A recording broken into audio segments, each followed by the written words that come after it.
Iran மீது அமெரிக்காவும் இஸ்ரேலும் இணைந்து நடத்துகிற போரின் 10வது நாள். ஒரு ஏகாதிபத்திய ஆக்கிரமிப்பு போர் தான், வேறு கிடையாது. பாபர் அவர் மேலே படையெடுத்தார், ஷெர்ஷா படையெடுத்தார், சிங்கிஸ்கான் படையெடுத்தாருங்கிற மாதிரி இன்றைய நாகரிக உலகில் இந்த 21, 22வது நூற்றாண்டில் அந்த பெட்ரோல் டாலர் இருந்தால் போயிடும். அமெரிக்காவிலிருந்து கிடைக்கக்கூடிய அந்த பணத்தை பூரா அவன் டாலராக மாற்றுறான். அமெரிக்க ஜனாதிபதி ட்ரம்ப் பேசுகிறார். காசாவில் இஸ்ரேலுக்கும் அவருக்கும் போராட்டம் வரும்போது அந்த காசா பகுதியை நான் கைப்பற்றுவேன், சர்வதேச சுற்றுலா தலமாக அதை நாங்கள் சுற்றுலா தலமாக ஆக்கலாம். அப்படின்னா என்ன அர்த்தம்னா, இப்போ அமெரிக்கன் எக்கானமி என்னன்னா வார் எக்கானமின்னு சொல்லுவாங்க. அதாவது போருக்கான தளவாடங்களை உற்பத்தி செய்வது. இன்றைக்கி அமெரிக்காவில் அவன் ராக்கெட்டுகளை, பெரிய போர் விமானங்களை, பெரிய பெரிய பீரங்கிகளை அதைத்தான் நான் தயார் பண்ணுறேன். அப்புறம் என்னாச்சுன்னா அவனுக்கு அவனுடைய அசுர பசி அடங்கலை. அப்போ என்ன பண்ணுறான்னா, ஒரு கையில் AK-47 துப்பாக்கி, இன்னொரு கையில் ஆலிவ் மரத்தினுடைய கிளை. அந்த ஆலிவ் மரத்தினுடைய கிளை சமாதானத்தினுடைய அடையாளம். நான் இதை ஏந்த வேண்டுமா, இதை ஏந்த வேண்டுமா, இதை ஏந்த வேண்டுமா என்பதை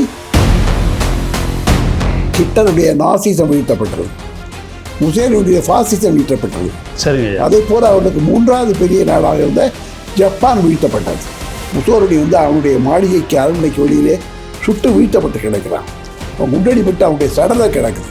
அப்போ அந்த பெண்கள் எல்லாம் என்ன பண்ணுறாங்கன்னா, உலகத்திலே வேறு எந்த ஒரு தலைவனுக்கும் இல்லாத அளவிற்கு ஒரு மிக இழிவான ஒரு இது அவர் கொடுக்கப்படுகிறது. என்னன்னு சொன்னால்,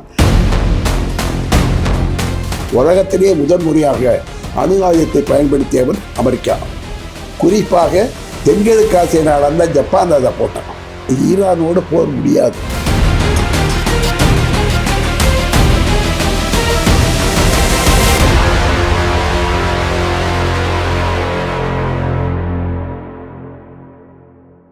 நம்ம பண்ணை இயற்கை அங்காடி 100% இயற்கை வேளாண் தயாரிப்பு. தொடர்புக்கு 87 54 44 92 99. உலகில் எங்கு பிறப்பினும் தமிழ் கற்கலாம், கற்பிக்கலாம். Learn and teach Tamil from worldwide. Avvaiyar பாடசாலை.org. ஐயா வணக்கம். ஐயா வணக்கம். நலமா இருக்கீங்களா ஐயா? நல்லா இருக்கேன். ஈரான் மீது அமெரிக்காவும் இஸ்ரேலும் இணைந்து நடத்துகிற போரின் 10வது நாள். ஒரு பொதுவுடைமைவாதியாக இந்த உலகம் முழுக்க மானுடம் மலர வேண்டும் அப்படின்ற ஒரு சிந்தனையிலையும் செயற்பாட்டிலையும் தான் இருந்திருக்கீங்க. இந்த போரை எப்படிங்க ஐயா பார்க்குறீங்க? இது முழுக்க முழுக்க ஒரு ஏகாதிபத்திய ஆக்கிரமிப்பு போர் தான், வேறு கிடையாது. அதோட அடிப்படையாக நம்ம என்ன புரிஞ்சுக்கொள்ளணும்னு சொன்னால், இன்றைக்கி இருக்கக்கூடிய வட அமெரிக்கா, நம்ம யூஎஸ்ஏன்னு சொல்கிறோம், அதோடைய வரலாறு என்னன்னு சொன்னீங்கன்னா, இன்றைக்கி அமெரிக்காவில் இருக்கக்கூடிய எவனுமே அந்த மண்ணுக்கு சொந்தமானவன் அல்ல. சரி, அவெல்லாம் ஐரோப்பாவில், ஆசியாவில் பல கண்டத்தினுடைய உலகத்தின் பல கண்டங்கள்லேருந்து வந்தவன். சரி, அவெல்லாம் எப்படி வந்தான்னா, அமெரிக்கா ஒரு பெரிய ஒரு சொர்ண பூமி, அங்கே போகிற நம்ம நல்ல வாழ்க்கை கிடைக்கும் தான் போகிறான். முதல்ல கொலம்பஸ் அமெரிக்கா கண்டுபிடிக்கிறதுன்னு கப்பலில் வரார். அவர் திசை மாறி போய் அமெரிக்காவுக்கு வரல, ஆப்பிரிக்காவில் போய் இறங்கிறார். சரிங்க. அதற்கு பிறகு தான் நிறைய அமெரிக்கா இருக்கக்கூடியவர்கள் வந்தாங்க. பெரும்பாலும் இங்கிலாந்து, ஃப்ரான்ஸு, ஜெர்மனி, போர்ச்சுகல், அந்த மாதிரி அந்த ஐரோப்பாவினுடைய அந்த கிழக்கு ஐரோப்பியா, தெற்கு ஐரோப்பிய நாடுகள் இருக்கக்கூடியவர்களாக வந்தாங்க. அவர்கள் வந்த பிறகு என்ன செய்தார்கள் என்றால், அந்த வட அமெரிக்கா மண் என்பது மிக மிக செறிவான வளமான மண். சரி, நல்ல தண்ணி வசதி, எங்கே பார்த்தாலும் காடுகள். அப்படிப்பட்ட ஒரு அற்புதமான ஒரு சொர்க்க பூமி அது. ஆனால் அங்கே இருந்தவர்கள்லாம் பழங்குடியினர் தான் இருந்தாங்க. அந்த பழங்குடியினர் அவர்களுக்கு இந்த நகர நாகரிகம்லாம் தெரியாது. அதாவது மின்சாரம் மற்ற விஷயங்கள்லாம் அவங்களுக்கு தெரியாது. வாகன போக்குவரத்தெல்லாம் தெரியாது. ஐயா, நீங்கள் அந்த செவ்விந்தியர்களை சொல்கிறீங்களா? செவ்விந்தியர்களை பற்றி சொல்கிறீங்களா? செவ்விந்தியர்கள், செவ்விந்தியர்னு சொல்ல முடியாது. செவ்விந்தியர்கள்னு பின்னால் சொன்னாங்க. அவங்க செவ்விந்தியர் மட்டும் நிறைய பேர் இருந்தாங்க. சரி சரி சரி, அதில் இருந்தாங்க. ஆனால் எல்லாருமே பழங்குடியினர் தான். இப்போ இவன் வந்த பிறகு என்னென்னா, இவன் பார்த்தான் நமக்கு ஒரு வளமான பூமி கிடச்சிருக்குன்னு சொல்லிட்டு அதை என்ன பண்ணுறதுன்னு பார்க்கும்போது, அந்த பழங்குடியினர் இவங்க யாரோ விருந்தினர்கள் வராதுன்னு வரவேற்றாங்க. சரி. ஆனால் கொஞ்ச நாள் அந்த பிறகு இவன் என்ன பண்ணால் அந்த நிலத்தை ஆக்கிரமிக்கணும் அப்படிங்கிற எண்ணம் வருது. அப்போ அந்த அந்த பழைய பழங்குடியினர் தலைவர்கிட்ட போய் பேசுகிறான். சரி. பேசி எனக்கு இந்த இடத்த எனக்கு கொஞ்சம் கொடுங்க அப்படின்னு கேட்குறான். அப்போ அவர் என்ன சொல்கிறாரு, அந்த பழங்குடியினர் தலைவர், நிலத்தை நான் உங்களுக்கு கொடுப்பதா? நான் நிலைமையோட உடைமையாளர் அல்ல, நானே இதனுடைய மண்ணின் புதல்வன், எனக்கு இந்த மண் தாய், நான் உங்களுக்கு விற்பனை பண்ணவோ கொடுக்கவோ முடியாது அப்படின்னு சொல்கிறாங்க. அப்போ அவன் மீதி ஆக்கிரமிப்பு பண்ணணும்னு நினைக்கிறான். அப்போ அவங்க எதுக்குறாங்க. ஆனால் அவர்கிட்ட என்ன இருந்ததுன்னா பழங்காலத்து ஆயுதங்கள் தான் இருந்தது. சரி. நவீன ஆயுதங்கள் இல்லை. அவங்ககிட்ட இருந்தது ஈட்டி, வாள், அந்த மாதிரியான ஆயுதங்கள் தான் இருந்தது அவங்ககிட்ட இல்லை. ஆனால் ஐரோப்பியாவிலிருந்தும் பல்வேறு நாடுகளிலிருந்து போனவங்க கையில் அப்போது அங்கே வெடிமருந்தும் துப்பாக்கியும் கைப்பற்றி விட்டார், அவர் கண்டுபிடித்து விட்டார்கள். அதனால் அவங்க என்ன பண்ணாங்கன்னா அந்த துப்பாக்கியையும் வெடிமருந்துகளையும் வைத்துக்கொண்டு இவர்களை நரவேட்டை ஆடினார்கள். அவங்க என்ன பண்ணுவாங்கன்னா ஒவ்வொரு கிராமம் அல்லது அந்த தோப்புக்கு போவாங்க. அந்த ஊரில் இருக்கிற முக்கியமானவனை கூப்பிட்டா அவன் சண்டைக்கு வருவான். அவனை சுட்டு ஒரு பெரிய ஒரு கோல் போஸ்ட் இருக்கு இல்லைங்களா, அந்த கால்பந்து மைதானத்தில், அதை மாதிரி ஒரு போஸ்ட்டில் அந்த ஊருடைய பெரிய தலைவர்களை தூக்கு போட்டு தொங்க விட்டுருவாங்க, இல்லைன்னா சுட்டு தொங்க விட்டுருவாங்க. அப்போ அந்த மக்கள் பயந்து போனாங்க, ஏன்னா யாரோ வந்திருக்கான் நம்ம போகக்கூடாதுன்ட்டு. அந்த துப்பாக்கியை பார்த்து அவங்க பயப்படுறாங்க. அப்படித்தான் அவங்க பூரா அழிச்சு என்ன பண்ணுறாங்கன்னா பழங்குடியின மக்களை பூராவுமே அழித்து விட்டார்கள். அந்த பூமி பூராவுமே இன்றைக்கு ஐரோப்பாவிலிருந்தும் பல இடங்களில் இருக்கக்கூடிய அந்த அயலார்கள் அங்கே ஆதிக்கம் பண்ணிட்டாங்க. அதாவது வன் கைப்பற்றல் அவங்க பண்ணியிருக்காங்க. இப்போ உதாரணமாக சொல்லணுன்னா நீங்கள் இன்றைக்கி ட்ரம்ப்பு, அமெரிக்க ஜனாதிபதி ட்ரம்ப் பேசுகிறார். காசாவில் இஸ்ரேலுக்கும் அவருக்கும் போராட்டம் வரும்போது அவர் என்ன சொல்கிறார் தெரியுமா, அந்த காசா பகுதியை நான் கைப்பற்றுவேன், கைப்பற்றி கொண்டு அந்த அதாவது வெயில் காலத்து ஓய்வெடுக்கக்கூடிய இடங்களாக, பூங்காக்களாக, உணவு விடுதிகளாக, தங்குமிடங்களாக நான் மாற்றப் போகிறேன். சர்வதேச சுற்றுலாத்தலமாக அதை நாங்கள் சுற்றுலாத்தலமாக ஆக்கலாம். அப்படின்னா என்ன அர்த்தம்னா வேறொரு நாட்டில் போய் நான் சுற்றுலாத்தலமாக ஆக்குவேன்னு சொன்னால் அதுக்கு பேர் என்ன, அது அதாவது வன்முறையான கைப்பற்றல். சரி. Forcible occupation. அப்போ என்னன்னு சொன்னீங்கன்னா ஒரு வெளிநாட்டு படையெடுப்பு. பழைய காலத்தில் நம்ம சரித்திரத்தை நம்ம பள்ளிக்கூடத்தில் படிச்சிருக்கோம். சரி. பாபர் அவர் மேலே படையெடுத்தார், ஷெர்ஷா படையெடுத்தார், சிங்கிஸ்கான் படையெடுத்தாருங்கிற மாதிரி இன்றைய நாகரீக உரையில் இந்த 21, 22வது நூற்றாண்டில் இந்த ஒரு நாடை கைப்பற்றுவது என்பதை அமெரிக்கா என்று சொல்லக்கூடிய மிக மிக பிற்போக்கான ஒரு காரணி ஆதிக்கத்தை நினைவூட்டத்தை விட மோசமாக நடக்குது. ஐயா, நீங்கள் சொல்லும்போது எனக்கு என்ன நினைவு வருதுன்னா, இந்த படையெடுப்பாளர்கள் அமெரிக்காவில் நுழைந்து பழங்குடிகளை அடித்தொழித்தது போலவே இன்றைய போர் சூழலிலும் அரசான அமெரிக்கா இந்த வளரும் நாடுகளை எல்லாம் ஒரு பழங்குடிகளாக தான் பார்த்து இப்படி படையெடுக்கிறாங்களே ஐயா. இந்த அவன் எப்படி வேணாலும் பார்ப்பான். ஏன்னு கேட்டிங்கன்னா அதில் இன்னொரு அடிப்படையான விஷயத்தை நான் சொல்கிறேன். இன்றைக்கி உலகத்தினுடைய தலைமை பொருளாதாரம் அமெரிக்கான்னு சொல்கிறாங்க, பெரிய பணக்கார நாடுன்னு சொல்கிறாங்க. உண்மையில் அப்படி இல்லை. ஏன்னு கேட்டால் வேறு எந்த நாட்டின் மீதும் இல்லாத அளவிற்கு அந்த நாட்டில் கடன் சுமை இருக்குது. அது அவங்க சொல்லலை வெளியில். ரெண்டாவது என்னென்னா அவங்க முதலாக அந்த அரேபிய நாடுகளுக்கு போனப்போ அந்த எண்ணெய் வளங்களை கைப்பற்றுறாங்க. அந்த எண்ணெய் வளங்களை கைப்பற்றி அங்கே இருக்கக்கூடிய அந்த அரேபிய பூர்வக்குடி மக்களுக்கு அந்த எண்ணெயினுடைய வேல்யூ என்னன்னு தெரியாது, அதனுடைய மதிப்பு தெரியாது. ஆனால் அமெரிக்காவில் இந்த யந்திரமயமாக்கி ஒரு அந்த ரெவல்யூஷன், இண்டஸ்ட்ரியல் ரெவல்யூஷன் என்று சொல்லக்கூடிய தொழில் புரட்சி வந்ததுக்கு பிறகு இந்த மோட்டார் வாகனங்கள் அவைகளெல்லாம் வருது. அதற்கான அந்த எண்ணெய் அங்கே கிடைக்குதுங்கிறத அமெரிக்கா கண்டுபிடிச்சி கால்டெக்ஸ், பர்மா ஷெல், இந்த மாதிரி ஒரு 3-4 பெரிய அமெரிக்க நிறுவனங்கள் போய் அந்த இடத்த மொத்தமாக குத்தகை எடுத்து அவன் அங்கே இருக்கக்கூடிய எண்ணெய் எல்லா துறப்பணங்கள் மூலமாக எடுத்து அவன் தன்னுடைய நாட்டுக்கும் பல்வேறு நாடுகளுக்கு அவன் அனுப்பினான். அப்போ அங்கே இருக்கக்கூடிய அந்த அரபு நாட்டில் இருக்கக்கூடியவர்கள்லாம், ஆப்பிரிக்க அரபு நாட்டில் இருக்கிறவங்கலாம், அவங்களுக்கு அதனுடைய வேல்யூ என்னன்னு தெரியாது, அதோட மதிப்பு தெரியாது. அப்போ இவன் நிறைய பணம் கொடுத்து பெரிய உடைகளை கொடுத்து இதெல்லாம் குடித்தோடனே அவங்க என்னென்னா மகிழ்ச்சி அடைஞ்சிட்டாங்க. ஆகா, நமக்கு பணம்லாம் தராங்கன்ட்டு. இவன் என்ன பண்ணான்னா அந்த அந்த பெட்ரோல் வளங்களை எல்லாம் சுரண்டி, பெட்ரோல் என்பது பூமிக்கு அடியில் உள்ள ஒரு தங்கம், அதாவது அது பூமிக்கு அடியில் உள்ள ஒரு தங்கம் அது அதனுடைய மதிப்பு அவங்களுக்கு தெரியாம. அதுக்கு பேர் என்னன்னு சொன்னீங்கன்னாலே அதுக்கு அந்த பெட்ரோல் டாலர்னு தான் பேர். அமெரிக்காவிலேருந்து கிடைக்கக்கூடிய அந்த பணத்தை பூரா அவன் டாலராக மாற்றுறான். அப்படின்னா என்ன அர்த்தம்னா, அந்த அரபில் இருக்கக்கூடிய பல்வேறு குடியிருப்புகள்லாம் அவங்கள்லாம் இந்த அமெரிக்காக்காரர்கிட்ட தன்னுடைய மண்ணை விற்றுவிட்டு அந்த பெட்ரோலியத்துக்கு பதிலாக அவனுக்கு கிடைக்கக்கூடிய அற்ப தொகையை அமெரிக்காவில் அந்த வங்கிகளில் அவங்க அதில் முதலீடு செய்கிறாங்க. அப்படின்னா என்ன அர்த்தம்னா, அரபு நாட்டுடைய வளங்கள் கொள்ளையடிக்கப்பட்டு அங்கே பெட்ரோல் டாலராக அமெரிக்க வங்கிகளில் அது சேர்க்கப்படுகிறது அப்படிங்கிறது. அவன் அதோடு என்ன பண்ணிட்டான்னா, அரபு நாடுகளில் இருக்கக்கூடிய மக்களுக்கு கல்வி அறிவெல்லாம் கிடையாது, ரொம்ப குறைந்த கல்வி அறிவு உள்ளவங்க. அப்போ என்னன்னா, இவன் அமெரிக்காவில் பெரிய பணக்காரெல்லாம் வந்த பிறகு இங்கே பெரிய சுல்தான்கள், அந்த பெரிய அந்த அரசர்கள், சிற்றரசர்கள்லாம் நிறைய பேர் இருக்காங்க, இந்தியா மாதிரி தான். அவங்களெல்லாம் அமெரிக்காவில் போய் அந்த அமெரிக்க நாகரிகத்தை பார்த்துட்டு அவங்களுடைய பிள்ளைகளெல்லாம் அங்கே படிக்க ஆரம்பிக்கிறாங்க, உயர்கல்வி. அதெல்லாம் வந்த பிறகு அவங்களுக்கு ஒரு பெருமையாக இருக்குது. ஆனாலும் உயர்கல்வியெல்லாம் பெற்ற பிறகும் கூட அவர்கள் சொந்தமாக தன்னுடைய மண்ணை பயன்படுத்தி ஒரு உற்பத்தி துறையிலையோ ஒரு தொழிற்சாலையோ கட்டுவதற்கான ஆற்றல் அவர்கிட்ட இல்லை. அப்போ இவன் மண்ணை கைப்பற்றிட்டு இவன் எல்லாத்தையும் பண்ணிக்கிட்டான். ஆனால் அந்த பூர்வகுடி மக்களுக்கு எதுவும் கொடுக்கல. அதை போலத்தான் இங்கேயும் என்ன செஞ்சான்னு சொன்னீங்கன்னா, இவனுக்கு முக்கியமாக கிடைச்சது வளமான மண்.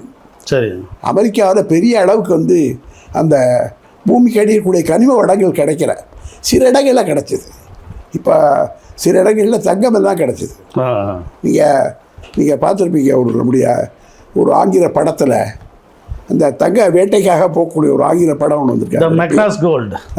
Magnus gold. அதெல்லாம் என்னென்னா, அந்த கோல்டு என்பது அமெரிக்காவில் கிடைக்கக்கூடிய பல்வேறு கனிம வளங்களில் ஒரு பகுதி. இன்னும் சொல்ல போனால் அது ஒரு விழுக்காடு கூட கிடையாது.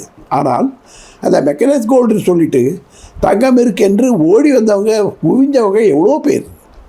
அதான் அது நடந்தது. அப்போ என்னென்னா, அமெரிக்க மண்ணை இவர்கள் முதல்ல தங்களுடைய வணிகத்துக்கு பயன்படுத்தி கொண்டார்கள். அதற்கு பிறகு அங்கேயே அவர்கள் நிரந்தர குடிமக்களானார்கள். சரி, அங்கே இருக்கக்கூடிய பழங்குடி மக்களை ஒழித்தார்கள். இப்போ என்னன்னு சொன்னீங்கன்னா, நான் அமெரிக்காவில் பழங்குடி மக்கள் இருக்கக்கூடிய பகுதியெல்லாம் போய் பார்த்துருக்கேன். ஒரு நகரத்தினுடைய எல்லையில், அதாவது நம்ம நாட்டை சேரின்னு சொல்கிறோம்ல, அதை விட கேவலமான இடங்கள்லாம் அவங்க இருக்காங்க. கூரை வீடு, வெள்ளல் பாய்ந்த வீடு, அந்த மாதிரி படங்கள் இருக்காங்க.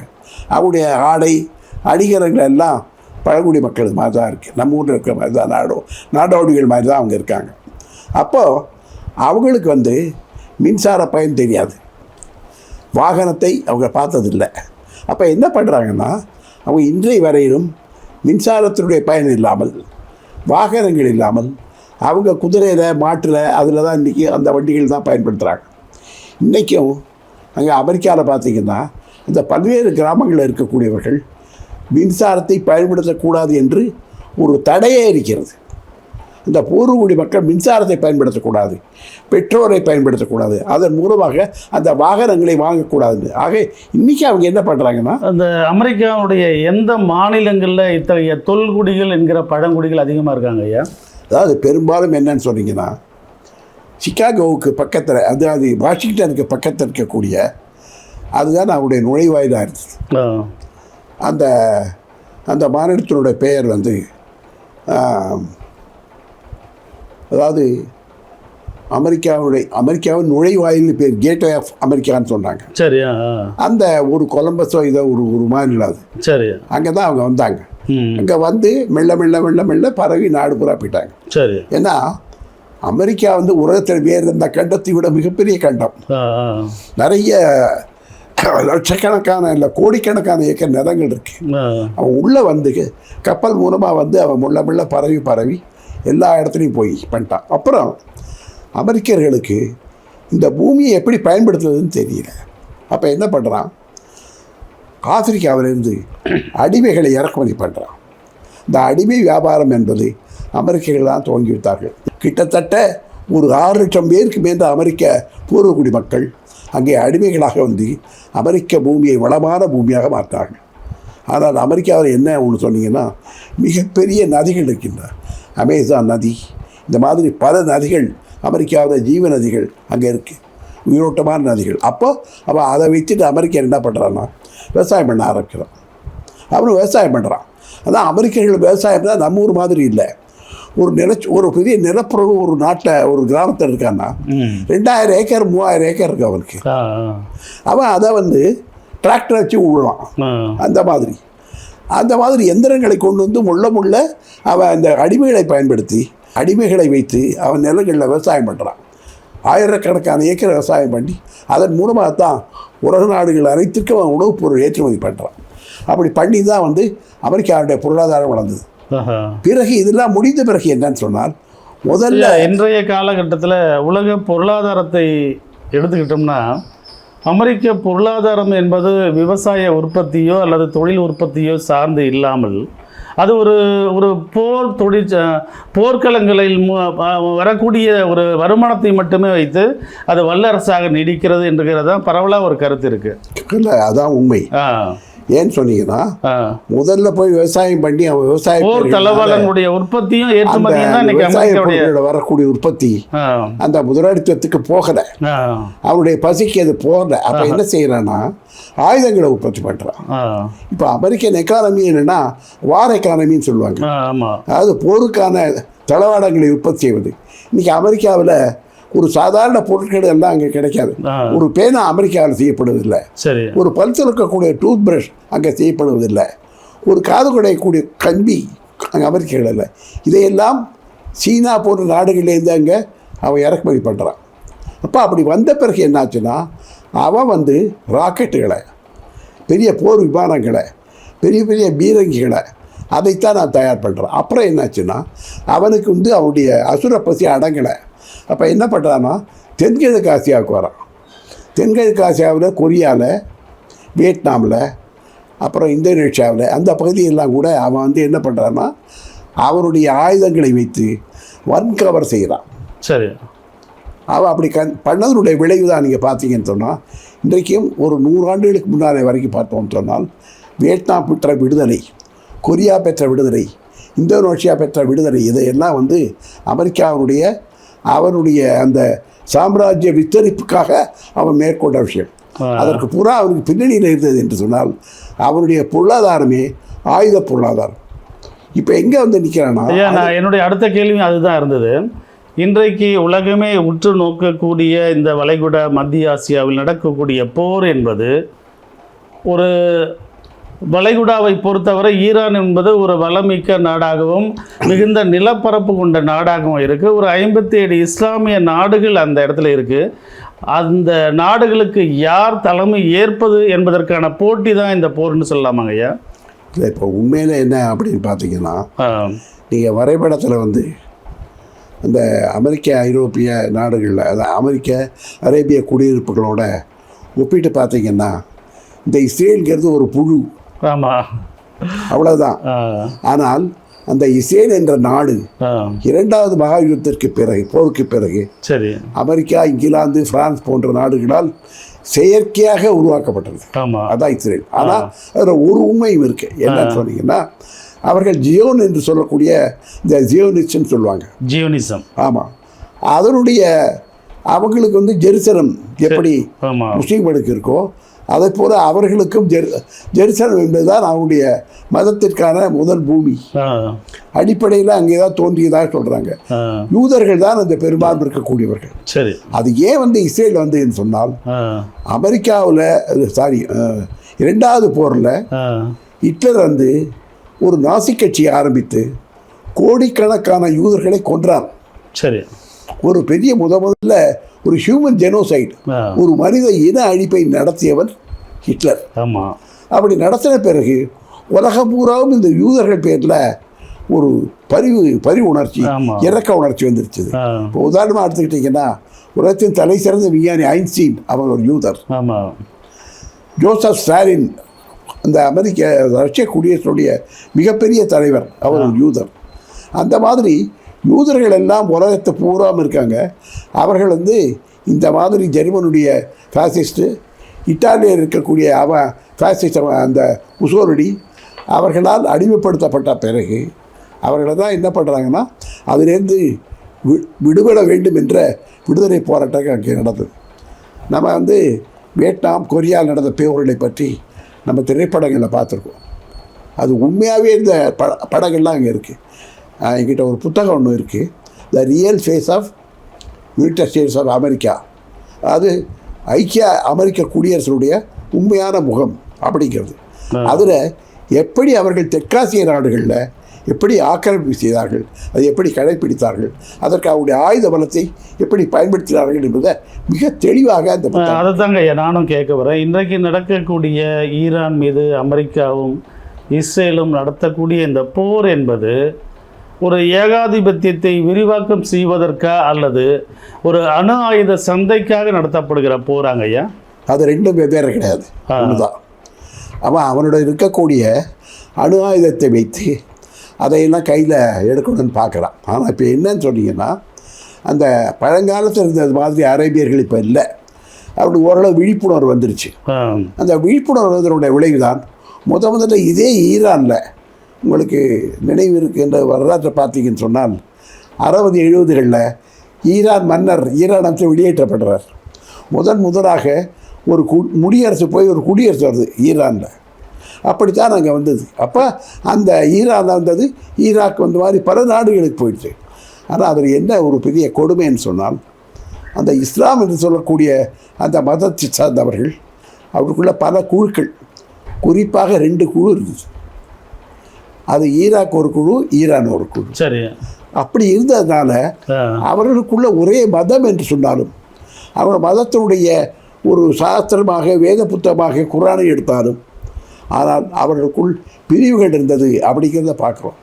அப்போ அந்த பிரிவுகளை பயன்படுத்தி எப்படி இந்தியாவில் பிரிட்டிஷ்காரன் ஆங்கில ஆதிக்கத்தை நிலைத்துவதற்கு நம்ம நாட்டில் இருந்த சுதேச மன்னர்களை பயன்படுத்தினானோ, அதே போல் இன்றைக்கு அமெரிக்கா வந்து அங்கே இருக்கக்கூடிய அந்த இஸ்லாமியர்கள் மத்தியத்தை இருக்கக்கூடிய அந்த இஸ்லாமிய மத குழுக்களுக்குள் சண்டையை மூட்டிவிட்டு இவன் அதில் குளிர்காயிறான், அதில் ரத்தம் குடிக்கிறான் அப்படிங்கிறதா உண்மை.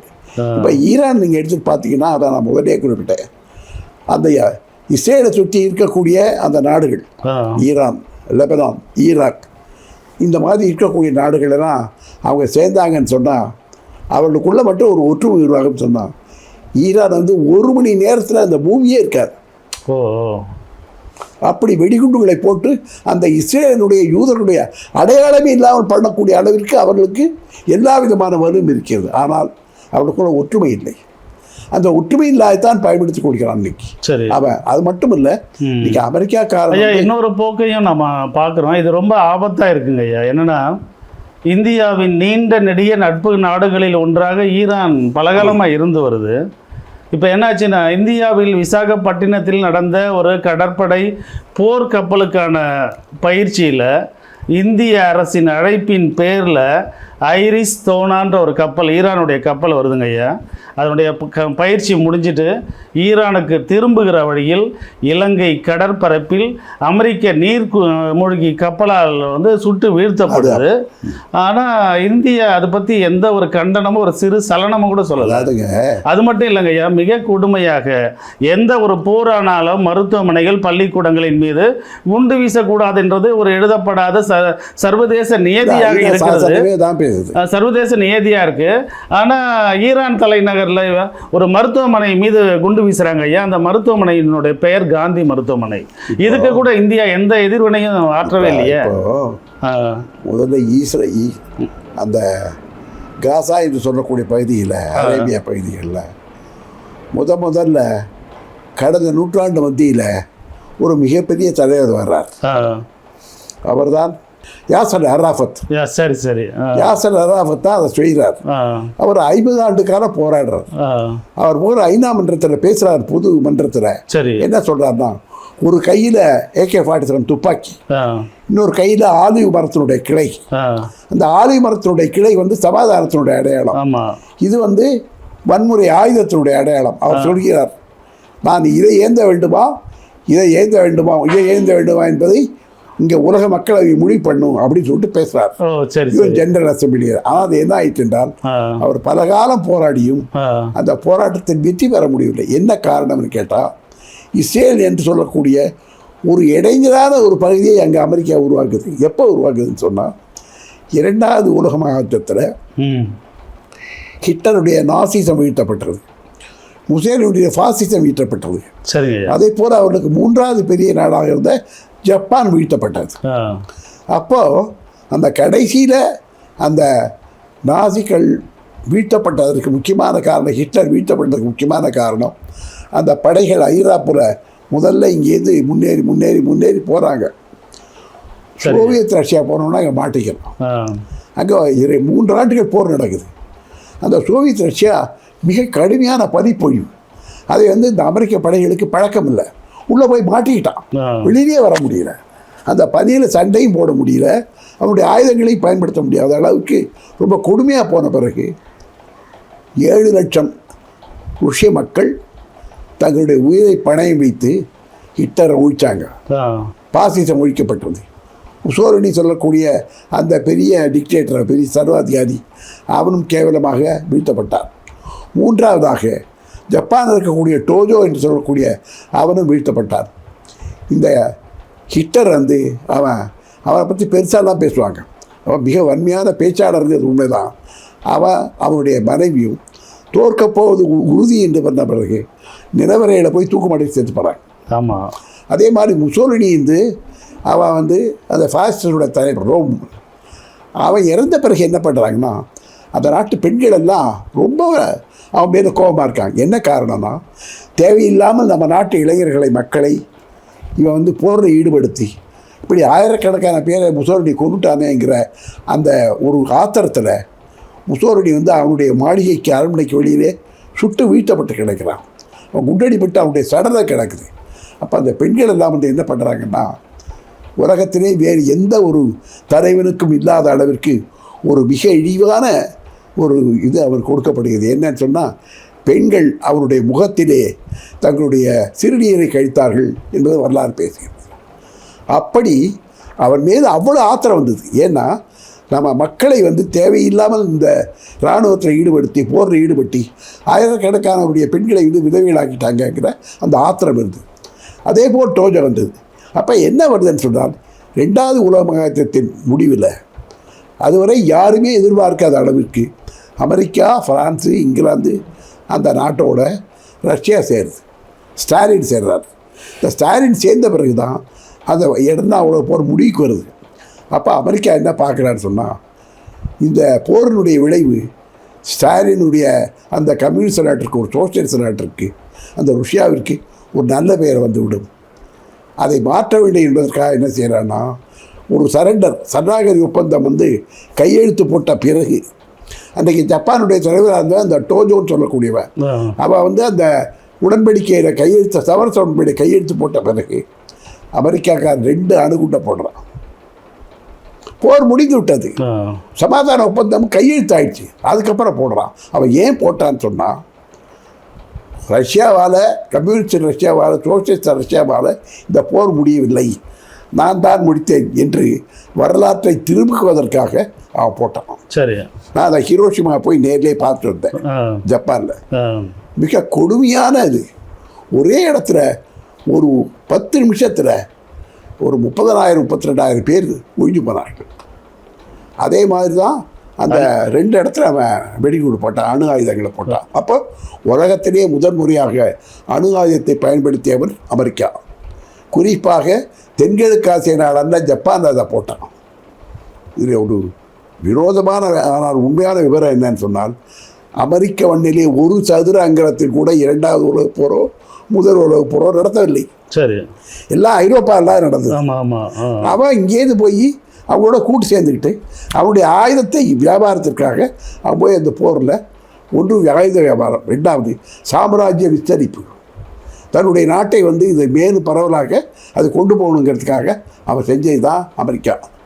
ஐயா, இப்போ என்னென்னா அமெரிக்க வரலாற்றை பொறுத்தவரை இதற்கு முன்னால் இருந்த ஆட்சியாளர்கள், அதிபர்களை விடவும் இந்த டொனால்ட் ட்ரம்பினுடைய மனநிலையும் அவருடைய செயற்பாடும் ஒரு மனப்பிறழ்வுக்கு ஆளான ஒரு நபரை இவர்கள் தேர்ந்தெடுத்து ஆட்சி அதிகாரத்தில் உட்கார்த்து வைத்திருப்பது போல நடுநிலையாருக்கே தெரியுது. நீங்கள் பலமுறை அமெரிக்காவுக்கு போகிறீங்க, அப்படி இந்த அமெரிக்க மக்கள்கிட்ட ட்ரம்ப்பை பற்றி எந்த மாதிரி எண்ணம் இருக்குங்க ஐயா? அதுங்க அமெரிக்காவுடைய ஏன்னா ஒவ்வொரு நாட்டை பற்றியும் பேசுகிறாரு, அதனுடைய தலைமையை பற்றி பேசுகிறாரு, இறையாண்மையை பற்றி பேசுகிறாரு. திடீர்னு போயிட்டு வெனிசுலா மாளிகையில் போயிட்டு அவரை தூக்கிட்டு வர்றாரு. அப்புறம் பின்லாந்தை எங்கள் நாட்டோட இணைப்புன்றாரு. இந்த மனிதருடைய மனப்பான்மை என்பது என்னங்க ஐயா? அமெரிக்காவுடைய அரசியல் சாசனம் ஒரு நேர்மையான அரசியல் சாசனம் அல்ல. சரி. அந்த அரசியல் சாசனத்தின்படி அமெரிக்காவுடைய குடியரசுத் தலைவர் ஜனாதிபதிக்கு அளவற்ற அதிகாரங்கள் இருக்குது. இங்கே 2 அவைகள் இருக்குது. ஒன்று வந்து ஹவுஸ் ஆஃப் காமன்ஸ் பொது அவை, இன்னொன்று செனட், 2 இருக்குது. ஆனால் சில அதிகாரங்களை தானாக உத்தரவு பிறப்பிப்பதற்கு அந்த அரசியல் சாஸ்திரத்தின்படி அமெரிக்க ஜனாதிபதிக்கு உரிமை இருக்குது. ஆனால் இதுவரை இருந்த இதற்கு முன்னால் இருந்தவர்கள், அல்லது ஜான்சனாக இருக்கட்டும், அல்லது கிளின்டனாக இருக்கட்டும், ஒபாமாவாக இருக்கட்டும், அவங்களாம் வந்து ஓரளவு மனிதாபிமானத்தோடு நடந்து கொண்டார்கள். அப்போ இந்த 2வது உலக போர் முடிந்த பிறகு என்ன, உலகம் இரு துருவம் ஆயிடுச்சு, பைப்போலார். சரி. ஒன்று சோவியத் ரஷ்யா, சைனா, அது ஒரு பக்கம் தென்கிழக்கு ஆசிய நாடுகள், இந்த பக்கம் அமெரிக்கா, இங்கிலாந்து, பிரான்ஸ், இந்த ஏகாதிபத்திய நாடுகள்னு வருது. அப்போ அந்த 2 முறையாக இருந்த பொழுது உலகத்தில் எங்கேயாவது பிரச்சனை நடக்கும் என்று சொன்னால் இது அமெரிக்காவிற்கும் சோவியத் ரஷ்யாவுக்குமான அந்த இருதுருவ அரசியலை பாதிக்கக்கூடியதாக வந்துவிட்டது. அப்புறம் முதல்ல அணு ஆயுதத்தை அவங்க உற்பத்தி பண்ணுறான். அதே மாதிரி சோவியத் ரஷ்யாவும் இவர்களுக்கு இணையாக அணு ஆயுதங்களை உற்பத்தி பண்ணுறாங்க. அப்போ என்ன வருதுன்னா அவங்களுக்குள்ள ஒரு ஆயுத போட்டி, ஆர்ம்ஸ் ரேஸ் வருது. சரி. அப்போ அந்த ஆர்ம்ஸ் ரேஸ் வந்த பிறகு எல்லா மக்களும் என்ன உணர்றாங்கன்னு சொன்னால், இந்த ஆயுத போட்டி வந்தது என்று சொன்னால் மனித குலம் அழியும். அது அமெரிக்காவா ரஷ்யாவுங்கிறத மனித குலம் அழியும். ஆகவே இந்த அணு ஆயுதங்களை கட்டுப்படுத்த வேண்டும் என்று சொல்கிறாங்க. அதற்கு பிறகுதான் உலக நாடுகளுடைய வற்புறுத்தின் பேரில் அன்றைக்கு தெத்தாந்தே என்று சொல்லக்கூடிய ஒரு போர் நிறுத்த ஒப்பந்தம் கையெழுத்தாகிறது. அதில் என்ன என்று சொன்னால், அமெரிக்கா எவ்வளோ ஆயுதங்களை வைத்திருக்கிறதோ அதற்கு இணையான ஆயுதங்களை சோவியத் ரஷ்யா வைத்துக் கொள்ளலாம். ஆக இவருக்கு தெரியாமல் கூடுதல் ஆயுதங்களை உற்பத்தி பண்ணக்கூடாது, அவருக்கு தெரியாமல் கூடுதல் ஆயுதங்களை உற்பத்தி பண்ணக்கூடாது. அப்போ என்னன்னா, ஒரு மிலிட்டரி இராணுவ சமநிலையில் நம்ம இருந்தால்தான் இந்த உலகம் அமைதியாக இருக்க முடியுங்கிற அளவிற்கு ஒரு ஒப்பந்தம் அன்றைக்கு வந்தது. அதான் தெத்தாந்தே என்று சொல்லக்கூடிய ஒரு சீஸ்ஃபயர், முதலாக போர் நிறுத்தம் வந்து அப்போது தான் வந்தது. சரிங்க. இதுதான் வரலாறு. இப்போ என்ன என்று சொன்னால், இப்போ அமெரிக்காவுக்கு வந்து இன்றைக்கு நேரடியாக போக முடியவில்லை. இப்போ அந்த போர் என்பது அந்த இரு முனைகளிலிருந்து பல முனைகளாக மாறிவிட்டது. அதற்கு முக்கியமான காரணம் என்னன்னு சொன்னீங்கன்னா, இந்த அரேபியா போன்ற இஸ்லாமிய நாடுகள் இன்றைக்கி ஒரு 3ஆம் உலக நாடாக உருவாகி கொண்டு வருகிறது. ஏன்னு சொன்னால், அவர்கள் வந்து விழிப்புணர்வு பெற்று விட்டார்கள், கல்வி வந்து விட்டது. நம்முடைய நாட்டினுடைய வளத்தை, பெட்ரோலியத்தை சுரண்டி கொடுத்து விட்டார்கள் அமெரிக்கர்களும் இங்கிலாந்துக்காரர்களும் என்று அவர்களுக்கு ஒரு விழிப்புணர்வு வந்ததுனால இன்றைக்கு அரபு நாடுகள் மத்தியில் அமெரிக்காக்காரருடைய ஊடுருவல் இருக்குது. அவன் என்ன செய்யறான், அவர்களுக்குள்ளே இருக்கக்கூடிய பிளவுகளை பயன்படுத்தி கொண்டு இவன் அந்த நரி வந்து எப்படி வந்து 2ஐயும் வேட்டையாட விட்டு அது நரி ரத்தம் குடிச்சதோ அந்த மாதிரியான அந்த வேலையைத்தான் இன்றைக்கு அமெரிக்கா செய்கிறது. ஆக இஸ்லாமியர்களுக்குள்ளேயே அரேபியர்களுக்குள்ளேயே ஒருவருக்கு எதிராக மூட்டிவிட்டு அவர்களுக்குள்ளே ஒரு சச்சரவை உருவாக்கி அதில் ஏதாவது ஒரு பகுதியை பண்ண வேண்டியது. அது கூட இன்னொன்று என்னென்னா, அமெரிக்காவுடைய ஒரு அரசியலில் ஒரு முக்கியமான ஒரு வாக்கு எல்லாரும் சொன்னாங்க. நம்ம நாட்டில் கூட நிறைய பேர் அதனுடைய பொருள் இல்லாமல் சொல்லுவாங்க. என்ன தெரியுமா, there are no permanent enemies in the politics, there are no permanent policy in the politics என்று சொல்வார்கள். அரசியல்லையும் போர்லேயும் எப்பொழுதும் நிரந்தரமான எதிரிகளும் இல்லை, நிரந்தரமான நண்பர்களும் இல்லை. அப்படின்னா என்ன அர்த்தம்னா, நிரந்தரமான கொள்கைகளும் இல்லை அர்த்தம். ஐயா, ஒரு ஆபத்தான ஒரு போக்கையும் இப்போ இருக்கிற இந்த போர் சூழலில் பார்க்குறோங்க ஐயா. முதல் உலகம் போரும் 2வது உலகப் போரும் மனிதர்களால் நடத்தப்பட்டது. ஆனால் இந்த போரில் ஈரான் மீது அமெரிக்காவும் இஸ்ரேலும் நடத்துகிற இந்த போர் இருக்குல்லங்க ஐயா, இதை மனிதர்களுடைய விடவும் இயந்திரங்களுடைய ஆளுமை தான் அதிகமாக இருக்குது. இயந்திரங்கள் தான் தீர்மானிக்குது. எடுத்துக்காட்டாக நீங்கள் வந்து ஒரு படையை அனுப்புவீங்களா ஈரானுக்குள்ளே அப்படின்னு இவர்கிட்ட கேட்குறாங்க, ட்ரம்ப் கிட்ட. அது ஒரு வீணான வெட்டி வேலை, அதை எங்களது போர் எந்திரங்களே பார்த்து கொள்ளும் அப்படின்னு அவர் சொல்கிறாரு. இந்த எந்திரங்களுடைய போக்கு என்பது நாளடைவில் வந்து எதை பற்றியும் அது ஒரு தீர்மானிக்கிற சக்தியே அதுக்கு போயிடுச்சுன்னா இந்த உலகத்தின் நிலைமை என்ன ஆகும்? உண்மையில் இரண்டாவது உலகப் போர் வந்த பிறகுதான் எல்லா நாடுகளும் சேர்ந்து லீக் ஆஃப் நேஷன்ஸ், தேசங்களுடைய கூட்டமைப்புன்னு ஒன்று உருவாக்குறாங்க. அதுதான் பின்னால் ஐக்கிய நாடுகள் சபையாக யுனைடெட் நேஷன்ஸாக மாறுது. அப்போது அந்த யுனைடெட் நேஷன்ஸாக மாறும்போது உலகம் என்பது சுருங்கி விட்டது. அமெரிக்கா ரஷ்யாவும் பக்கத்தில் இருக்கிற மாதிரி ஆயிடுச்சு. இந்த இந்த இந்த நிலப்பரப்பு என்பது அது பெரிய விஷயமா இல்லை. அப்போ என்ன ஆகுதுன்னா, அவங்களுக்குள்ள ஒரு ஐநாவை மூலமாக அவர்கள் ஒரு அண்டர்ஸ்டாண்டிங், ஒரு புரிதலுக்கு வராங்க. என்னென்றால் ஐநாவில் ஒரு மனித உரிமை சாசனம் நிறைவேற்றப்படுகிறது.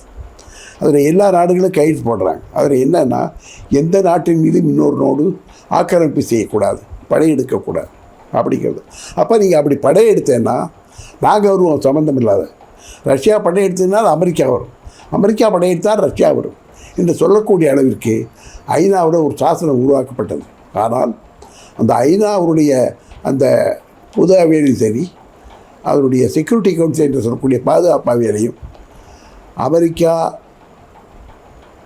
பிரிட்டன், ஜெர்மனி, பிரான்ஸ் ஆகிய 4 ஏகாதிபத்திய நாடுகளுக்கு கூடுதலான உரிமைகளும் பிரதிநிதிகளும் இருக்காங்க. அவங்களுக்கு இருக்கக்கூடிய ஒரு அடிப்படையான உரிமை என்ன என்று சொன்னால், எந்த ஒரு தீர்மானத்தை கொண்டு வந்தாலும் அதை வீட்டோ அதிகாரத்தை பயன்படுத்தி அதை தடுப்பதற்கு அந்த 4 வல்லரசுகளுக்கும் அவளுக்கு இடம் இருக்குது.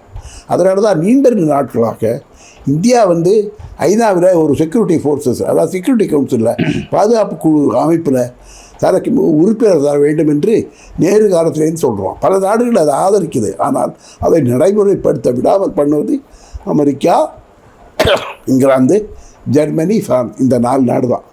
அப்போ அமெரிக்க சாசனம் என்பதே என்ன என்று சொன்னால், அது புலி தான். ஆனால் புல் திங்கிற புலி, அதுக்கு வந்து பல்லு கிடையாது. பல்லில்லாத புலியாக இந்த ஐநா அவை என்பது மாற்றப்பட்டு விட்டது அப்படிங்கிறதான் பார்க்கணும். நம்ம ஈழத்து போரில் அதை கண்கூடாக பார்த்தோம். இவ்வளோ பெரிய ஒரு மனித இன அழிவு நடந்தப்போ அதை எதிர்த்து ஒரு தீர்மானத்தை கொண்டு கூட நம்மளால் போக முடியவில்லை. அதை மறைமுகமாக எதிர்த்தது அன்னைக்கு இருந்த மன்மோகன் சிங் அரசு, பின்னால் வந்திருக்கக்கூடிய இந்த பிஜேபியும் தான். இப்போ பாரதிய ஜனதா கட்சி ட்ரம்புக்கு வந்து ஐநாவை பற்றிய கவலையும் இல்லாமல் போய்விட்டது. காரணம், அவர் ஐநாவிலிருந்து அமெரிக்கா வெளியேறிவிட்டது. ஐயா, இந்த வீட்டோ அதிகாரம் படைத்த நாடுகள் எந்த ஒரு போரின் போதும் படையெடுப்பின் போதும் மிக வலுவாக எதிர்வினையாற்றுவதை நம்ம பார்த்துருக்கோம். ஆனால் ஈரான் மீது அமெரிக்காவும் இஸ்ரேலும் நடத்துகிற இந்த போரில் அது ரஷ்யாவும் சீனாவும் எதுவும் பெரிய எதிர்வினை எதுவும் ஆற்றலையே. என்ன காரணங்க ஐயா? அதாவதுங்க, ஒரு குறிப்பிட்ட காலகட்டத்தில் மத அரசியல் என்பது உலக அரசியலில் தலையிடுது. இப்போது இஸ்லாமிய நாடுகள் வந்து விழிப்புணர்வு பெற்று போராட்டத்துக்கு வரும்போது அதுவரையிலும் அந்த விடுதலைக்காக போராடக்கூடிய நாடுகள் ரஷ்யாவை வந்து, சோவியத் ரஷ்யா வந்து தலையிடும் என்ற ஒரு நம்பிக்கை வைத்திருந்தார்கள். இப்போ அது இல்லை.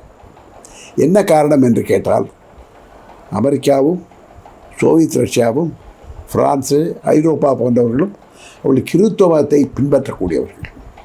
சரி. அப்போது அந்த மத அடிப்படை வாதம் என்பது அதில் அடிநாதமாக இருக்குது, வெளியில் தெரியாது. சரி, அடிநாதமாக இருக்கிறது. அதனால தான் இன்றைக்கி என்னென்னா, அமெரிக்காவுடைய எந்த ஒரு அத்துமீறலுக்கும் இங்கே மற்ற நாடுகள், சோசியலிச நாடுகள் எதிர்கொள் கொடுக்க முடியவில்லை என்பதை நான் பார்க்குறோம். அதனால தான் இன்றைக்கு நடக்குது. இப்போ இன்னும் ஒரே ஒரு விஷயம், நான் ஏற்கனவே சொன்னதை போல, இந்த முஸ்லீம்கள் தங்களுக்குள்ளே இருக்கக்கூடிய அந்த சிறு மத வேறுபாடுகளை களைந்தால் உலகத்தில் சமாதானத்தை உருவாக்க முடியும். 1950களிலேயே அந்த இரு துருவ அரசியல் என்று பைப்போலார் உலகமாக இருந்ததை, அதில் எந்த ஒரு தலையீடையும் நம்ம போகக்கூடாது என்பதற்காக நேரு அவர்கள் தலைமையில் ஒரு நான் அலைன் மூமெண்ட், ஒரு தலையீடா கொள்கை என்று சொல்லக்கூடிய ஒரு இயக்கத்தை கொண்டு வந்தார். அதில் வந்து எகிப்து நாசர், இந்தோனேஷியாவுடைய சுக்கர்னா, அதே மாதிரி சைனா இருக்கக்கூடிய எல்லாருமே கலந்துக்கிட்டாங்க. ஆனால் அதை தொடர்ந்து கொண்டு போக முடியவில்லை. காரணம் என்ன என்று சொன்னால், அவர்கள் எந்த தீர்மானத்தை ஐநாவில் கொண்டு போனாலும் அதை அமெரிக்கா, பிரான்ஸு, இங்கிலாந்து போன்ற நாடுகள் அதை வீட்டோ பவரை வச்சு முறியடிக்கிறாங்க. சரி. அப்போ அந்த வீட்டோ பவரை அவர்கள் எந்த இடத்திலையும் சமாதானத்திற்காக அவர்கள் பயன்படுத்த முடியாத அளவிற்கு இன்றைக்கி உலகத்தில் அந்த போராட்டம் நடக்குது. இப்போ ஈரானில் கூட என்ன என்று நினைத்தால் அந்த போர் வேறு எதுக்கும் இல்லை. ஈரான் எண்ணெய் வளமிக்க ஒரு நாடு. அந்த எண்ணெய் வளத்தை அமெரிக்கா கைப்பற்ற வேண்டும், அதுதான் அவனுடைய ஒரே நோக்கம். அவன் அதுக்காக எது வேணாலும் பண்ணுவான். அப்போ என்னென்னா, இன்டர்நேஷ்னல் யூஎன் சார்ட்டர் ஆஃப் டிமாண்ட்ஸில் என்ன இருக்குது என்று சொன்னால், அந்த சாசனத்தில் ஒரு நாட்டின் மீது படையெடுக்கும் போது அங்கே இருக்கக்கூடிய சிவிலியன் மக்களை, சாதாரண குடிமக்களை தாக்கக்கூடாது, பெண்கள் குழந்தைகளை தாக்கக்கூடாது என்று. அது மட்டும் இல்லாமல் இந்த மாதிரி ஒரு தாக்குதலுக்கு உண்டாகும் போது பல கோடி மக்கள், பல லட்சம் மக்கள் ஒவ்வொரு நாட்டிலிருந்து வெளியேறுகிறார்கள். அது அவர்கள் அகதிகளாக போகிறார்கள். அந்த அகதிகளை எப்படி பாதுகாக்க வேண்டும், அவர்கள் அடுத்த நாட்டை தஞ்சம் புகுந்தாங்கன்னா அந்த நாடு அவர்களுக்கு எப்படி தஞ்சம் கொடுக்க வேண்டும் என்பதற்கு யூஎன் சார்ட்டர் இருக்கு. சரி. அதை ஆனால் நடைமுறைப்படுத்த முடியவில்லை என்பதுதான் நம்மளை பார்க்கணும். ஐயா, அது மட்டும் இல்லைங்க ஐயா, தென்கிழக்கு ஆசியாவுக்குன்னு ஒரு பிரிக்ஸ் அமைப்பு இருக்குது. அப்புறம் தென்னாசியாவுக்கு நாடுகளுக்குன்னு சார்க்கின்ற அமைப்புகள் கூட இருக்குது. ஆனால் இந்த மாதிரியான அமைப்புகள் கூட இந்த போரின் போது எந்த விதமான ஒரு செயல்பாட்டையும் இல்லாமல், எதிர்வினையும் இல்லாமல் இருப்பதற்கு என்ன காரணங்க ஐயா? இப்போ என்னன்னா, ஐநாவை வந்த பிறகு இந்த முதலாளித்துவ நாடுகள், குறிப்பாக அன்றைக்கு அச்சு நாடுகள், நேச நாடுகள் இருந்திருந்தது. இந்த நேச நாடுகளில் அமெரிக்கா, இங்கிலாந்து, ஜெர்மனி, ஃப்ரான்ஸ் இருந்தது. அச்சு நாடுகளில் Germany, Rome, Mussolini, Spanish, Spain, மூன்றாவது ஜப்பான் இருந்தது. அப்போ அவங்க அப்படி இருக்கும்போது இருந்தது. அந்த இரண்டாவது உலகப் போர் அவர்கள் வீழ்த்தப்பட்ட பிறகு உலகத்தினுடைய மிகப்பெரிய பாசிச நாசிச சக்திகள் ஒழிக்கப்பட்ட பிறகு ஐநாவை வருது. அப்போ உலகத்தில் எந்த இடத்துலையுமே போர் நடக்காமல் இருக்கக்கூடிய அளவிற்கு ஐநா சபை பாதுகாக்கும் என்கின்ற ஒரு உயரிய நோக்கத்தில் அந்த அவை உருவாக்கப்பட்டது. அப்போ ஐநா மன்றத்தில் எடுக்கக்கூடிய தீர்மானங்களுக்கு அதில் கையெழுத்திட்ட அந்த 156, 160 நாடுகள் அதை அந்த சாசனத்துப்படி நடக்கணும். ஆனால் இன்றைக்கி அதை என்ன செய்கிறாங்கன்னு சொன்னால் வீட்டோ பவர் வச்சு அவங்க பண்ணுறாங்க. ரெண்டாவது, இதற்கு பிறகு இரண்டாவது மகாயுத்தத்திற்கு பிறகு, உலகப் போருக்கு பிறகு அமெரிக்கா செய்த ஒரு மிகப்பெரிய விஷயம் என்னன்னு சொன்னால், நாட்டோ என்ற ஒரு ஒப்பந்தம், சியாட்டோ என்ற ஒப்பந்தம். நாட்டோ என்பது நார்த் அட்லாண்டிக் ட்ரீட்டி ஆர்கனைசேஷன். அப்போ அந்த அமெரிக்கா உட்பட வடபகுதியில் இருக்கக்கூடிய நாடுகளுக்கு ஒரு இராணுவ ஒப்பந்தம் வருது. அந்த இராணுவ ஒப்பந்தம் என்னென்னா, இந்த நாட்டோக்குள்ளே இருக்கக்கூடிய எந்த நாடுகளுக்குள்ளேயும் அவர்கள் தாக்கப்பட்டால் மற்றவர்கள் உதவிக்கு வருவார்கள் என்று தான் அந்த இராணுவ ஒப்பந்தம். அது அதே மாதிரி சியாட்டோ என்ன என்று சொன்னால், South East Atlantic organisation, treaty organisation. அதாவது தென் அட்லாண்டிக் கடலை சார்ந்த நாடுகளுக்கு மத்தியில் இருக்கக்கூடிய ஒரு ஒப்பந்தம் அப்படிங்கிறது தான் வருது. இப்போ நீங்கள் உக்ரைனுக்கும் சோவியத் ரஷ்யாவுக்கு வந்துக்கூடிய தகராறு என்ன அப்படின்னு சொன்னீங்கன்னா, உக்ரைன் ஒரு காலத்தில் அந்த ஒருங்கிணைந்த சோவியத் ரஷ்யா நாடாக இருந்தது. ஆனால் லெனினும் அதற்கு பின்னால் வந்த ஸ்டாலினும் என்ன சொன்னாங்கன்னா, இந்த சோவியத் ஒன்றியத்தில் சேர்ந்திருக்கக்கூடிய நாடுகள் நீங்கள் தனியாக போக விரும்பினால் போகலாம் என்று சொல்லக்கூடிய ஒரு உரிமையை கொடுத்தார்கள். அப்படி அன்றைக்கு இருந்த கோர்பச்சேவ் என்று சொல்லக்கூடிய ஒரு சோசியலிச விரோதி, அவன் தான் முதல்ல சோசியலிச அந்த சோவியத் ரஷ்யா வீழ்ச்சிக்கு காரணமாக இருந்தான். அப்போ அதிலேருந்து வெளிவந்த நாடுகள் நிறைய வந்தது. உஸ்பெகிஸ்தான் வந்தது, கஜகிஸ்தான் வந்தது. அப்புறம் அந்த மாதிரி பல நாடுகள் சோவியத் ரஷ்யாவிலிருந்து வெளியேறினார்கள். அப்படி வெளியேறியதில் ஒன்று தான் இன்றைக்கு உக்ரைன். அப்போ உக்ரைன் என்ன படித்தா, வெளியேறியை பற்றி ரஷ்யா ஒன்றும் சொல்லலை, ஏன்னா அதை அவர்கள் ஏற்றுக்கொண்டார்கள். ஆனால் அவன் என்ன பண்ணான்னு சொன்னால், உக்ரைன் நாட்டோவோட சேர்ந்தான். அப்போ நாட்டோவோட சேர்றான்னா அவன் அமெரிக்கா போன்ற அந்த வல்லரசு நாடுகளோடு சேர்ந்து சோவியத் ரஷ்யாவிற்கு ஒரு என்றைக்குமே ஒரு எதிர்ப்பை கொடுக்கக்கூடிய சூழல் வரும் என்று தான் புட்டின் அதை தலையிட்டு இஸ்ரேல் மேலே யுரேனியம் மேலே அவர் தாக்கல் தொடுத்தார். அதுதான் உண்மை. அதை அவன் உக்ரைன் ஏற்றுக்கொள்ளவே இல்லை. அதுதான் விஷயம். அதுதான் இன்றைக்கு அதற்கு அடுத்தது இப்போ அரேபியா, இப்போ நடக்கக்கூடிய இந்த ஈரான் ஈராக் போர் தான். இது எல்லாமே என்னன்னு பார்த்தீங்கன்னு சொன்னால், ஒன்று ஆக்கிரமிப்பு போர், ஐயா இப்போ என்னுடைய கேள்வி அதுவாக தான் இருந்துங்க ஐயா. ஒரு போர் என்பது சம்பந்தப்பட்ட இரு நாடுகளோடு முடிந்து விடுவதில்லை. அது உலகம் முழுக்க சமூக பொருளாதார அரசியல் தாக்கங்களை விளைவிக்கிறது. ஏறக்குறைய வளைகுடா நாடுகளில் இந்தியாவிலிருந்து புலம்பெயர்ந்து தொழில் செய்யக்கூடியவர்கள் 80 லட்சத்திலிருந்து 1 கோடி பேர் வரைக்கும் இருக்காங்க. நம்ம தமிழ்நாட்டிலேருந்து 18 லட்சத்துலேருந்து 20 லட்சம் பேர் வளைகுடா நாடுகளில் இருக்காங்க ஐயா. இப்போவே அவங்களுடைய நிலைமை பற்றிய ஒரு பெரிய கேள்விக்குறி நம் முன்னாடி எழும்புது. ஊடகங்கள்லேயும் தொலைக்காட்சிகள்லேயும் பார்த்தீங்கன்னா, ஐயோ எங்களை காப்பாற்றுங்க, நாங்கள் 5 நாளாக சாப்பிடல, 1 வாரமாக சாப்பிடல, எங்களை காப்பாற்றி இந்தியாவுக்கு கொண்டு போங்க, தமிழ்நாட்டுக்கு கொண்டு போங்கன்ற அழுகுரல்களும் கூக்குரல்களும் வந்த மாதிரி இருக்குது. இந்த நிலையில் நம்ம எப்படி செயல்படணும்னு நினைக்கிறீங்க ஐயா? அதாவதுங்க, இப்போ அடிப்படையாக மனித உரிமைகள் தொடர்பாக ஐநா சாசனம் தலையிடுவது என்பதை இன்றைக்கி நடைமுறையில் அது சாத்தியமில்லாமல் இருக்கு. அப்போது என்ன வருது அப்படின்னு சொன்னீங்கன்னா, இப்போ ஈரான் தாக்கப்பட்டு அங்கே இருக்கக்கூடிய எண்ணெய் வளங்களை கொள்ளையடிக்கணும் என்று அமெரிக்கா முயற்சி எடுக்கும்போது அந்த வல்லரசுங்கிற பெயரில் சீட்டோ அதிகாரம் இருக்கக்கூடிய இங்கிலாந்து, ஜெர்மனி, பிரான்ஸ் அதை எதிர்ப்பதில்லை. காரணம் என்னன்னு சொன்னால், பிரான்ஸ் எங்கேயாவது போய் ஒரு தீவை பிடிக்கிறான், அப்போ அமெரிக்கா வராது. அதே மாதிரி ஜெர்மனி எங்கேயாவது போய் ஒரு தீவை பிடிக்கிறான், அங்கே பிரான்ஸ் வரக்கூடாது. அப்போது அவங்களுக்குள்ள ஒரு ஒப்பந்தம் என்பது அது இராணுவ ஒப்பந்தம். நாட்டோவும் சியாட்டோவும் இராணுவ ஒப்பந்தம். அந்த ஒப்பந்தம் இருக்கிற காரணத்தினால எந்த நாடுகள் போராடினாலும் அதில் வருவதில்லை. இன்னொன்று, அமெரிக்காவுடைய ஒரு நயவஞ்சகம் என்னன்னு சொன்னால், முதல்ல ஈரானோட போர் வருது.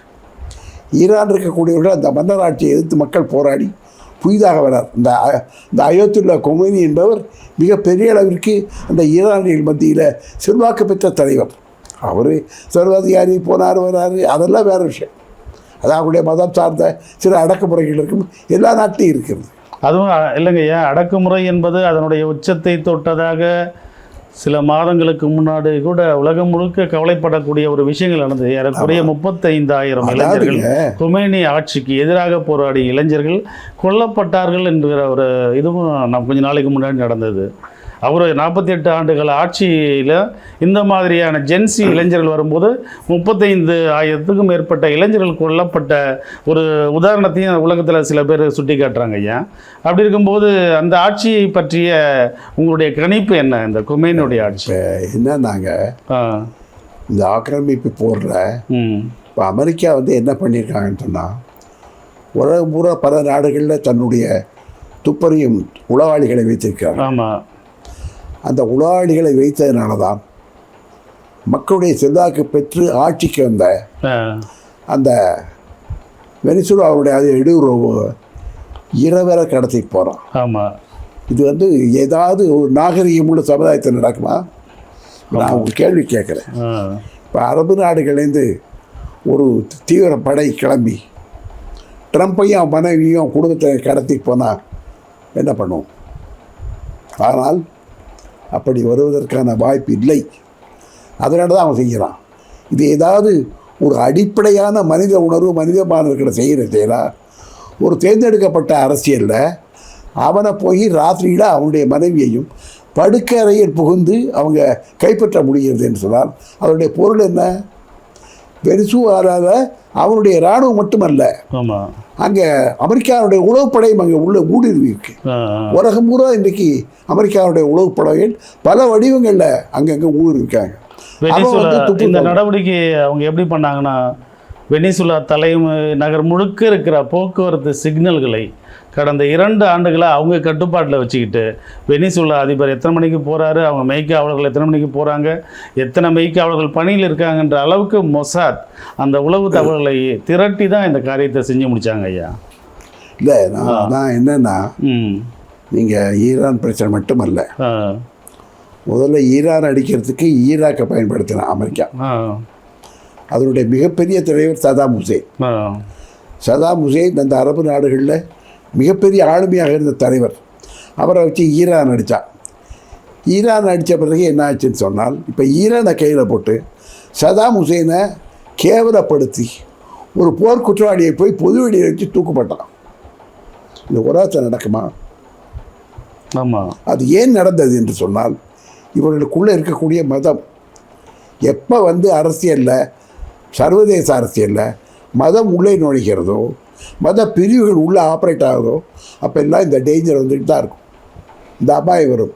இதற்கு ஒரே தீர்வு என்ன என்று சொன்னால், இன்றைக்கு ஒடுக்கப்பட்ட நாடுகள், இந்த வல்லரசு போட்டியில் அமெரிக்கா, இங்கிலாந்து, ஜெர்மனி, பிரான்ஸ் என்று இருக்கக்கூடிய வல்லரசு நாடுகள் உள்ள தலையிடாமல் இருக்க வேண்டும் என்று சொன்னால் அரசியலிருந்து மதம் தவிர்க்கப்பட வேண்டும்.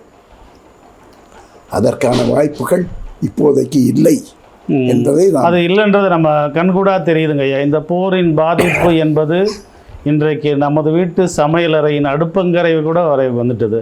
இன்றைக்கி வணிக ரீதியான பயன்பாட்டுக்கான சிலிண்டர்களை இன்றைக்கிலேருந்து நிப்பாட்டணும்னு இந்திய அரசு அறிவிச்சிருக்கு. இதுதான் போரினுடைய பாதிப்புகள் இப்படி இருக்குங்க ஐயா. அதாவது நேரு காலத்திற்கு பிறகு அவர் உருவாக்கிய பஞ்சசீலம் நடுநிலை கொள்கை என்ற தலையிடா கொள்கை அது சேர்ந்து போயிடுச்சு. அது குறிப்பாக பாஜக வந்த பிறகு அதை அவங்க நிராகரிச்சிட்டாங்க. அதனால தான் அவங்க என்ன ஆகிட்டாங்கன்னா அமெரிக்காவுடைய அடிமைகளாக ஆகிட்டாங்க. இன்றைக்கி அமெரிக்கா சொல்கிறான் வெனிசுவேலா ஆயில் வாங்கு, நான் சொல்கிறேன். ரஷ்யா ஆயில் வாங்காத, நான் சொல்கிறேங்கிற. இது எப்படி சரியாக இருக்கும்? நான் என் வீட்டுக்கார அரிசி, பருப்பு, உப்பு, பொடி எங்கே வாங்கிறதுங்கிறத நீங்கள் தலையிட முடியுமா? அதான் நடக்குது. அதற்கு காரணம் என்ன என்று சொன்னால் நமக்குள் ஒற்றுமை இல்லை. இஸ்லாமிய நாடுகளுக்குள் அந்த சிறு சிறு குழுக்கள், அதாவது மத ரீதியான குழுக்களுக்குள்ள ஒற்றுமை இல்லை என்பதுதான் காரணம். அப்போ என்ன என்று சொன்னால் அந்த ஒற்றுமை உருவாகும் என்று சொன்னால் ஒரு நிமிடத்தில் அமெரிக்கா தூக்கி எறியப்படும். ஆனால் அதை விடமாட்டான்.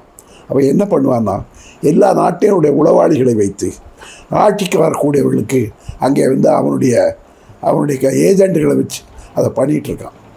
உலகம் பூரா அது நடக்குது. ஐயா, ஒரு தேர்ந்த அரசியல் ஆய்வாளர் நீங்கள், இந்த போரின் போக்கு முடிவு எதை நோக்கி இருக்குங்க ஐயா? பெரிய அளவுக்கு எனக்கு இப்போதைக்கு தீர்வு இல்லை. ஏன்னு கேட்டிங்கன்னா ஒரே தீர்வு என்னென்னா, இப்போ ஈரான் அது அந்த தலைவர்லாம் அமைதிப்படுத்தியாச்சு. ஈரானுடைய அடுத்த தலைவர் கொமேனிக்கு யாருங்கிறத ஈரான் மக்கள் தீர்மானிக்க முடியாது. நான் முடிவு பண்ணியேன்னு சொல்கிறான் ட்ரம்ப். அப்போது உலக அரசியலில் இந்த ஏகாதிபத்திய நாடுகள், குறிப்பாக அமெரிக்காவுடைய தலையீடு என்பது அளவுக்கு மீறி போயிட்டுருக்கு. இது யாருமே கேட்கறதுக்கு இல்லை. அதுக்கு என்ன காரணம் என்று சொன்னால் ஐநாவை என்பது அது ஒரு பல்லு இல்லாத புடி ஆயிடுச்சு. சரி, அதுதான் காரணம். ஆக இதை எதை நோக்கி போகணும் என்று சொன்னால் மனித குலம் அந்த மத வேறுபாடை தளர்ந்து அவர்கள் ஒன்றுபட்டார்கள் என்று சொன்னால் இந்த நிலைமை மாறும். அது எப்போ வரும்னு தெரியாது. அதனால் மனித குலத்திற்கு இன்றைக்கு இருக்கக்கூடிய ஒரே நம்பிக்கை என்ன என்றால் இந்த மதங்களை அரசிலிருந்து அப்புறப்படுத்த வேண்டும் என்ற கொள்கை என்றைக்கு வெற்றி அடைகிறதோ அன்றைக்கு தான் இருக்கும். இதில் ஒரு முக்கியமான விஷயம் இன்னொன்று நம்ம சொல்லணும். எங்கேயோ நடக்கக்கூடிய போர், ஈரானுக்கும் அமெரிக்காவும் நடத்தக்கூடிய போர், இப்போது ஈரான் இருக்கக்கூடிய போருக்கு அமெரிக்காவுக்கு என்ன சம்பந்தம்? இஸ்ரேலுக்கும் அங்கே இருக்கக்கூடிய காசாவில் இருக்கக்கூடிய அரபியர்களுக்கும் நடத்தக்கூடிய போரில் அமெரிக்காவை என்ன சம்பந்தம்? இப்போது அமெரிக்கா என்ன பண்ணுறான்னா ஈரானையும் கூட்டு போடுறான். அதே மாதிரி அவன் பல நாடுகளை போடுறான். ஒன்றும் இல்லாத ஒரு சின்ன இஸ்ரேல் உலக நாடுகள் பூரா கூட்டு போடுறான். இப்போ ஈரான் என்ன பண்ணுறான்னா அது முஸ்லீம் நாடுகளாக, இஸ்லாமிய நாடுகளாக இருந்தாலும் கூட அந்த பல நாடுகளில் அவருடைய படை போய் அவங்க கொண்டு போடுறாங்க. காரணம் என்ன என்று சொன்னால் அமெரிக்காவுடைய ஏஜென்ட்களாக அவர்கள் மாறிவிட்டார்கள் என்ற ஐயப்பாடு வந்திருக்கிறது. அப்படி வரும்போது என்ன ஆகுதுன்னா தாக்குறாங்க. நேற்று கொமேனி ஒரு ஸ்டேட்மெண்ட் விட்டுருக்கார். என்ன சொல்கிறாருன்னா அந்த மாதிரி தாக்குதல் நடந்து தப்பு தான், நாங்கள் தவறு ஏற்றுக்கொள்கிறோம்னு சொல்லியிருக்கார். அமெரிக்கா ஏற்றுக்குமா? அப்போ என்ன என்றால் குறைந்தபட்சம் கொஞ்சம் கொஞ்சமாக விழிப்புணர்வு வந்து கொண்டிருக்கிறது அப்படிங்கிறத நம்ம ஒரு பாசிட்டிவாக ஒரு உடன்பாட்டு முறையில் எடுத்துக்கொள்ளலாம் என்பதுதான். அதற்கு பிறகு இன்னொன்று என்னென்னு சொன்னால் இந்த ஈரானோடு போர் முடியாது. சரி, பல நாடுகளில் அமெரிக்காவுடைய இந்த ஆயுத தலையீடும் இந்த சாம்ராஜ்யவாதிகளுடைய அவர்களுடைய அந்த சாம்ராஜ்ய வித்தரிப்புக்கான முயற்சிகளும் தொடர்ந்து நடக்கும். அதை மனித குலம் எதிர்கொள்ள வேண்டும் என்று சொன்னால் ஐநாவை வலுப்படுத்தப்பட வேண்டும். உலக நாடுகளுக்குள் அந்த ஐநாவுடைய சமாதான ஒப்பந்தம் என்பது உண்மையான ஒப்பந்தமாக மாற்றப்பட வேண்டும். அதுவரையில் இதை தவிர்க்க முடியாது என்பதுதான் என்னுடைய கணிப்பு.